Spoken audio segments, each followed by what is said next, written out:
Good morning বন্ধুরা, good morning সবাই বলো গুড মর্নিং। Good morning. আজকে হচ্ছে সানডে, আজকে আমাদের সানডে। সবাই খুব ভালো থেকো, সুস্থ থেকো, আর অবশ্যই অবশ্যই আমার ভিডিও দেখতে থাকো। তোমাদের সাথে আজকে শেয়ার করব সানডে স্পেশাল সানডে ব্লগ। তো সঙ্গে থাকো আমার, অবশ্যই আমাকে সাপোর্ট করো আর আমার চ্যানেলটাকে সাবস্ক্রাইব করে দেবে। চলো দেখতে থাকো ভিডিওটা, অবশ্যই দেখতে থাকো। আজকে আর সকালে ঘুম থেকে ওঠাটা দেখালাম না। আজকে সকাল সকাল সব উঠে গেছে আর আমি সব কাজ করে নিয়েছি। আমাকে দেখে তো বুঝতেই পারছো আমার স্নান হয়ে গেছে, কিন্তু এখনও জলখাবার হয়নি। তো স্নান করে এইমাত্র আসলাম আর এখন আমি আগে পুজো দেব, তারপরে যাব জলখাবার বানাতে। তো কি বানাই তোমাদের সঙ্গে অবশ্যই শেয়ার করব, দেখতে থাকো কিন্তু অবশ্যই পুরো দেখতে থাকো ভিডিওটা, একদম স্কিপ করো না। আজকে যেহেতু রবিবার তাই সকাল সকাল সব কাজ কমপ্লিট করে নিয়েছি আর এখন আমি স্নান করে নিয়েছি। আমি এখন পুজো দিতে বসলাম। দেখো ফ্রেন্ডস, এই যে ঠাকুরঘরের সামনে বসেছি, পুজোটা দিয়ে তারপরে যাব বাচ্চাদের জন্য জলখাবার করতে। তো আগে আমি চটপট পুজোটা দিয়ে নিই, তারপরে আবার তোমাদের সাথে কথা বলতে আসছি। এই যে সকালে ব্রেকফাস্ট রেডি হয়ে গেছে। দেখো ফ্রেন্ডস, দেখো সকালের ব্রেকফাস্ট আমি আজকে চাউমিন করেছি ওদের জন্য, আর ওরা এখন এটাই খাবে। একজন বসে পড়েছে খেতে, একজন এখনও বসেনি। তো ওরা এটাই খাবে। আজ লুচি করলাম না, আজ সানডেতে স্পেশাল চাউমিনটাই করলাম। এদিকে 12টা বেজে গেছে, এখন বাজার এসছে। দেখো বন্ধুরা কি বাজার এসছে, আলু, পেঁয়াজ, টমেটো আর একটু চিকেন এসছে। যেহেতু আজকে সানডে তাই একটু চিকেন। আর আমি এদিকে দেরি হচ্ছে বলে আমি ভাতও বসিয়ে দিয়েছি, ভাতও আমার হয়ে গেছে। এখন শুধু চিকেন করব। আর এই যে মাত্র 3টে উঠছে আর একটুখানি লাউ। এত গরম পড়েছে, আজকে রবিবার, লাউটা তো আজকে না করলে লাউটা খাওয়া যাবে না। দেখছি কি রান্না করা যায়। আমি এবার বসে পড়েছি লাউটা কাটতে। আমি লাউটা ঝিরিঝিরি করে কেটে লাউ ঘন্ট করব। আর উচ্ছেটা আজকে আর করবো না, লাউ ঘন্ট আর মাংস এটাই আজকে দুপুরে মেনু করব। উচ্ছেটা আমি রেখে দিলাম, উচ্ছেটা আমি কালকে করব। কারণ উচ্ছেটা 3টে উচ্ছে আছে, আর উচ্ছেটা যদি সিদ্ধ দিই তাহলে কালকের জন্য আর কিছুই থাকবে না। তো উচ্ছেটা আমি রেখে দিলাম কালকের জন্য, আজকে আমি লাউটাই করব। তো কড়াইতে তেল দিয়ে দিয়েছি আর রান্না কি হবে তোমাদের দেখাচ্ছি ফ্রেন্ডস। এই দেখো, এই যে লাউটা দেখলে, সেই লাউটা আমি ঝিরঝিরি করে কেটেছি। এটা একটা ঘন্টর মতন করব, সর্ষে আর কাঁচা লঙ্কা ফোড়ন দিয়ে। আর মাংসের জন্য আমি এখানে আলু কেটেছি, পেঁয়াজ রসুন সব কিছু কেটেছি। এই মশলাটাও করব, মাংসটা বসাবো পরে, আগে এটা বসাই। তো এটা তরকারি মানে ঘন্টটা বসিয়ে তারপরে আমি মশলাটা করতে যাব। আর এদিকে মাংসটা আমি এখানে মাখিয়ে রেখেছি, হলুদ নুন লঙ্কার গুঁড়ো দিয়ে তেল দিয়ে আমি একটু মাখিয়ে রেখেছি। লাউ ঘন্টটা বসিয়ে দিয়েছি আর মাংসটাও করব। ভাত তো আমার হয়ে গেছে আর স্নান তো সকালেই হয়ে গেছে। আর বাচ্চাদের স্নান করাবো আর রান্না করব, এটাই হচ্ছে আজকে আমার কাজ রবিবারে। তো আজকে আর সবজি কিছু আসেনি, তোমাদের তো দেখালাম এই সবজি হয়েছে। আর আগে সবাইকে তো আমি বলেছি যে আমার এখন খুব স্ট্রাগল চলছে, ভীষণ কষ্ট করে চলছি। মানে কি বলবো ফ্রেন্ডস, তোমাদেরকে সবই জানিয়েছি, সবাই জানো আমি একটা কাজ শিখেছি, তার জন্য অনেক ধার দেনা করেছি।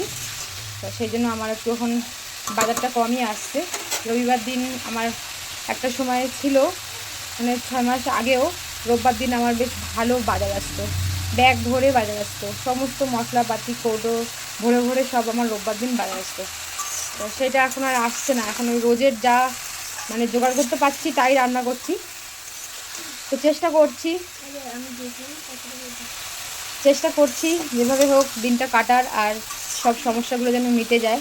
তোমরা সবাই আমার জন্য আশীর্বাদ করো আর আমার জন্য ভগবানের কাছে প্রে করো যে আমার যেন যত সমস্যাগুলো রয়েছে, বাধা বিপত্তি ধার দেনা সব যেন আস্তে আস্তে আমি কাটিয়ে উঠতে পারি। তারপরে আবার সে আগের মতন বাজার আসবে। তো এখন যেরকম সেরকমই চলছি, কী করব। কিন্তু ছেলে মেয়েকে কখনোই সেটা বুঝতে দিই না, আমরা সেটা হ্যান্ডেল করে নিই।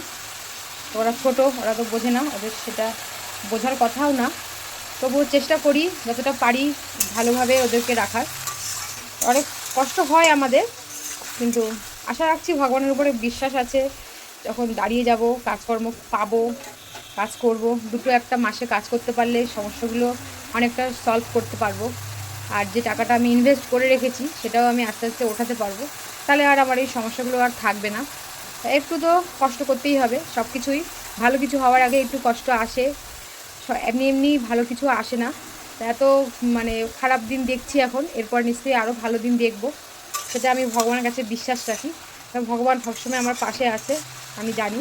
আর আমাকে সবসময় ভগবান মানে সাহায্য করে, আমাকে কখনোই ভগবান ফিরিয়ে দেয় না। লাউ ঘন্টটা হয়ে গেছে, এখন আমি বসিয়ে দিয়েছি মাংসের আলু, আর মাংসের মশলাও আমি করে নিয়েছি। লাউটা হতে হতে আমার হয়ে গেছে। আর দেখো ফ্রেন্ডস, এমনিতেই তো অল্প লাউ ছিল, আর লাউটা কুচি কুচি করে ঘন্ট করেছি, কয়টুকু হয়ে গেছে, একদমই একটুখানি হয়ে গেছে লাউটা। তো লাউটা আর চিকেনটা, এটাই হচ্ছে আজকে আমার দুপুরের মেনু। রান্নাটা করে নিই, তারপর তোমাদের দেখাচ্ছি। বসিয়ে দিয়েছি চিকেন, দেখো ফ্রেন্ডস, বসিয়ে দিয়েছি। চিকেনটা হচ্ছে, চিকেনটা হয়ে গেলেই আমি যাব বাসনগুলো মাজতে। আর ছেলে মেয়ে স্নান করানো হয়ে গেছে, ওরা স্নান করে ঘরে গেছে। আর আজকে রবিবার, মনসা পুজোর প্রসাদ দিয়েছে পাশের বাড়ির থেকে, সেটা খাবে ওরা। মেয়ে খাচ্ছে, দেখাচ্ছি তোমাদের। মেয়ে এখনও মানে ড্রেস পরেনি, দুধ কলা মানে দুধ কলা আর ফল দিয়েছে, সেটা পাশের বাড়ির থেকে দেয় ওদেরকে রবিবার করে। ওরা সেটা খাচ্ছে, আর আমি রান্নাটা করে নিয়েছি। ওদের স্নানও হয়ে গেছে, ছেলে গেছে ঘরে ড্রেস করতে, ছেলে আসলে তারপরে ছেলেও খাবে। তো রান্নাটা আমার প্রায় শেষ, কষানো হয়ে এসছে। এবার আমি জল দেবো, তারপরে আমি কলে যাবো, এগুলো সব গুছাইয়ে বাসন টাসন ধুয়ে ধুয়ে তারপরে তোমাদের সামনে আসছি, আবার দেখা করছি, কথা বলছি। চিকেনের জল দিয়ে দিয়েছি, আমার কমপ্লিট। এবার দেখো আমার রান্নাঘরের অবস্থা, দেখো রান্নাঘরের অবস্থা, সব বাসন টাসন সব পড়ে রয়েছে। এখানে সবজি কেটেছি, সেগুলো সব এখন গুছাবো আমি। তার মধ্যে আমার এদিকে চিকেনটাও হয়ে আসবে। আর আজকে কিন্তু আমি আলাদা রান্না করিনি, একসাথেই করেছি, অল্প ঝাল দিয়েছি, অল্প ঝাল দিয়ে একসাথেই করেছি। রান্না কমপ্লিট হয়ে গেল, আর থালা বাসন সব ধুয়ে আসলাম। আর দেখো সব থালা বাসন আমি ওই পাশে পুরো গুছিয়ে নিয়েছি, দেখতে পাচ্ছ, সব গুছিয়ে রেখেছি, বাইরে আর রাখিনি। আর রান্নাঘরের ছিঁড়িটা দেখো, রান্নাঘরটাও পুরো একদম পরিষ্কার করে নিয়েছি, রান্নাঘরটা একদম ছড়ানো ছিল। আর রান্নাটা আমার হয়ে গেছে, দেখো ভাত তো আমি তোমাদের আগেই বলেছি ভাত হয়ে গেছে। আর আবারও দেখাচ্ছি, বারবারই দেখাচ্ছি, দেখো লাউ, এই যে লাউটা হয়ে গেছে। আর মেন কোর্স এই যে চিকেন, দেখেছো, চিকেনের আলু দিয়ে ঝোল করেছি, একটু হয়ে গেছে রান্না। এখন যাব ঘরে, ঘরে গিয়ে জামা কাপড়গুলো যেগুলো সকালে ধুয়ে দিয়েছিলাম বা কালকে যেগুলো ছিল সেগুলো সবই শুকিয়ে গেছে, সেগুলো ঘরে নিয়েছি, ওগুলো এখন ভাঁজ করব। আর আমার তো আজকে পুজো দেওয়া হয়েই গেছে, আমি সকালবেলায় স্নান করে নিয়েছি, আমার এখন আর স্নান করার কোনো প্রয়োজন নেই। আমি একবারে আবার বিকেলে একটু ফ্রেশ হয়ে নেবো। তো এখন ছেলে মেয়ে ঘরে বসে কী করছে দেখি, তোমাদের দেখাচ্ছি, চলো। ঘরে যাচ্ছি, ঘরে দেখছি বাচ্চারা কী করছে। তো রং করতে বসছে, অনেক বকা বকা দিয়েছি কারণ খেলছে, আর যেহেতু পড়া নেই খুব উৎপাত করে। তা বললাম যে আঁকাগুলো প্র্যাকটিস করতে, এখন আর আঁকার স্কুলে পাঠাচ্ছি না, দেখি সামনের বছর থেকে একবারে জানুয়ারি মাস থেকে চেষ্টা করব পাঠানোর। এখন যেগুলো শিখেছে সেগুলোই বললাম যে প্র্যাকটিস করতে, তাই এগুলো প্র্যাকটিস করার জন্য ওরা বসে প্র্যাকটিস করছে। আর এই জামা কাপড় এগুলো আমি এখন ভাঁজ করব, এগুলো ভাঁজ করে রেখে একটু হাওয়ায় বসবো, কারণ স্নান করে উঠেই রান্নাঘরে গেছি, রান্নাবান্না কমপ্লিট করেছি, খুব গরম লাগছে, একটু হাওয়ায় বসে একটু রিল্যাক্স করি, তারপরে ওদের সবাইকে খেতে বসে পড়লাম পাখার নিচে। আর চুলটাও একটু ছেড়ে নিয়ে একটু পাখার তলায় হাওয়া খেলাম, কারণ চুলটাও সকালবেলা স্নান করেছি, ভেজা ছিল। আমি চুলটা বেঁধে রেখে সব ঝড়ের বেগে কাজ করে উঠলাম, আর একটু রিল্যাক্স করতে এখন বসে পড়লাম। তারপরে ছেলে মেয়েকে দিলাম খেতে, ছেলে মেয়ে খাচ্ছে এখানে। তারপরে ছেলে মেয়ে খাওয়া হয়ে গেলেই কর্তামশাই এসে যাবে, তারপরে আমরাও খেয়ে নেব। আর আমরা খেয়ে, আমার তো খুব কষ্ট হয়ে গেছে, যেহেতু সকালে স্নান করেছি, একদম গরম লেগে গেছে, তো খেয়ে একটু বিশ্রাম করব। তা খেয়ে একটু বিশ্রাম করেছি, ছেলে মেয়েও আমার সঙ্গে ঘুমিয়েছিল। মেয়ে একটু মানে কম ঘুমিয়েছে, ছেলে একটু বেশি ঘুমিয়েছে। দাদাভাই, তোমার দাদাভাই একটু ভিডিও করে দিল আমার, দেখো আমি তো পুরো ঘুমিয়ে কাদা। আর কিন্তু ওরা কিন্তু খেলতে বেরিয়ে গেছে, ওদের টাইম ওরা ঠিক মেনটেন করে খেলার টাইমে খেলতে বেরিয়ে গেছে।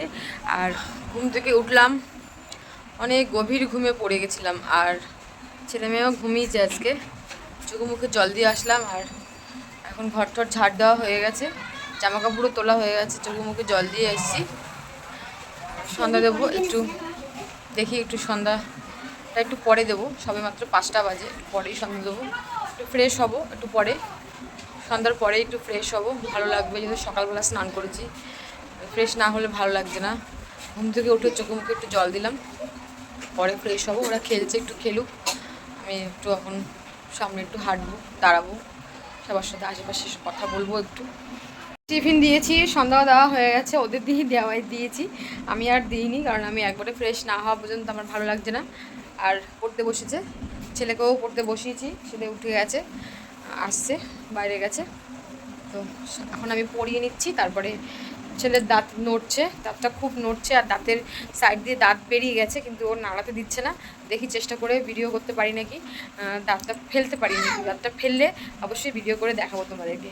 দেখো ফ্রেন্ডস, দাঁতটার কী অবস্থা দেখাও, দাঁতটা কেউ নড়ছে আর মাথার দেখো চুল, আজকে চুল কাটতে গেছিলো কিন্তু আজকে এত রবিবার এত ভিড় যে চুল কাটতে আর পারিনি, কারণ 5টা 6টা বেজে যাবে যে লাইন, তার জন্য আজকে আর চুল কাটানো হলো না। দেখো আমার ছেলের কত বড় বড় চুল হয়ে গেছে, চুলগুলো কাটতে হবে, পুজোর কাট দিতে হবে। রাত্রে কাটানো বলেছে, রাত্রে 8টার সময় আসতে, 8টার সময় তো চুল কাটতে গেলে বাচ্চা মানুষ ঠান্ডা লাগবে, স্নান করাতে হবে, তো জানি না কি করব, কখন কাটবো, আজকে না কালকে বুঝতে পারছি না। দেখা যাক, যদি কাটতে যায় তাহলে অবশ্যই ভিডিও করে তোমাদের দেখাবো। আর এখন আমি দেখছি দাঁতটা ফেলতে পারি নাকি, দাঁতটা ফেলার চেষ্টা করব, সেটাও দেখাচ্ছি তোমাদেরকে। শুধু বলতে দিই আমার নাড়া। হ্যাঁ দেখো ফ্রেন্ডস, আমি বলেছিলাম যে দাঁত পড়ে গেলে আমি দেখাবো, তো দাঁত সুতো দিয়ে বেঁধে অনেক ট্রাই করেছি, অনেক যুদ্ধ করতে হয়েছে আমার, অনেক ট্রাই করে অনেক কিছু করে আমি ওর দাঁত ফেলে দিয়েছি। এই দেখো দাঁত পড়েছে, আরে এই দেখো, মনে আছে ফ্রেন্ডস? ভালো করে দেখাও। দাঁত নিচ থেকে উঠে এসছে, তারপরেও দাঁতটা ফেলতে দিচ্ছিল না। আর মনে আছে ফ্রেন্ডস, আমি আগেও ভিডিও করেছি, তোমাদের সঙ্গে শেয়ার করেছি, দাঁত ফেলার দিন করে কীরকম অজ্ঞান হয়ে গেছিলো রক্ত থেকে, তো তার জন্য একটু সাবধানে রেখেছি। তো মনে হয় না আর হবে, সেটা হয়েছিল হয়তো গ্যাস হয়ে গেছিলো, আর না খেয়েছিল, উপোস করেছিল, আর রক্ত দেখেছে, দেখে তখন শরীরটা ছেড়ে দিয়েছে, কিন্তু এখন সেটা আর হয়নি। তো সেটাই আমি অনেক অনেক অনেক অনেক ধন্যবাদ ভগবানের কাছে, যে ওরকম যেন কিছু না ভাবছিলাম যেগুলো, সেগুলো কিছুই না। তো এখনও তো দাঁত পড়লো, রক্ত বেরোলো, কিন্তু ওরা কিন্তু সেটা দেখে এখন আর আমার ছেলে ভয় পেলো না, শক্ত হয়ে গেছে, আর আমিই ফেলে দিলাম। আর যদি আমি না ফেলতাম তাহলে হয়তো কালকে স্কুলে গিয়ে কোনো কারণে পড়ে যেত দাঁতটা। হ্যাঁ, স্কুলে আমি ফ্রিতে একবার পড়ে গেলে দাঁত পড়ে গেছিল, পড়ে গেলে দাঁতটা পড়ে গেলে তখন যদি একটা ভয় পেয়ে যেত, আবার যদি ওরকম হয়ে যেত আগের মতন, তখন বেশি ভয় লাগতো। তাই এখন আমি পড়ানো বন্ধ রেখে অনেক কষ্ট করে জোর জবরদস্তি করে দাঁতটা মানে বুঝিয়ে বাজিয়ে যেভাবে হোক ম্যানেজ করে পটিয়ে দাঁতটা ফেলে দিয়েছি। এই যে দেখো দাঁত পড়ে গেছে, দাঁত উঠেও গেছে ভেতর থেকে, এটা না ফেললে পরে ঠেলে দিয়েছিল। এখন চিপ লাগাস না। চিনি দিয়েছি, দাঁত যেহেতু রক্ত পড়েছে একটুখানি, তাই একটু চিনি দিয়েছি এবং রক্তটা বন্ধ হওয়ার জন্য, তা বন্ধ হয়েও গেছে, অসুবিধা নেই। তো বাচ্চাদেরকে খেতে দিয়েছি, ওরা নিচে বসে খাচ্ছে, আর আমি আর পারছি না। এখন আমি একটু ফ্রেশ হয়ে আসলাম, কারণ সকালে স্নান করেছি আর এতটা গরম পড়েছে, সকালে স্নান করেছি আর পাচ্ছিলাম না, তাই আমি আবার আজকে এখন মানে গা ধুয়ে আসলাম, পুরো ফ্রেশ হয়ে গেছি। আর ওদের খেতে দিয়েছি, ওরা খেতে বসেছে, তারপর ওরা খাওয়া হয়ে গেলেই আমি খাবো। তো বাচ্চারা খাওয়া শুরু করে দিয়েছে, আর আমরা এখনও খেতে বসিনি, পরে খাবো একটু। আমি 10:30 বাজতে যায়। তো আজকের ভিডিওটা আর বড় করব না, এখানেই শেষ করছি। তোমাদের কেমন লাগলো অবশ্যই কিন্তু কমেন্ট করে জানাবে। তো টাটা বন্ধুরা, গুড নাইট, আবার তোমাদের সাথে দেখা হচ্ছে নেক্সট ব্লগে। টাটা।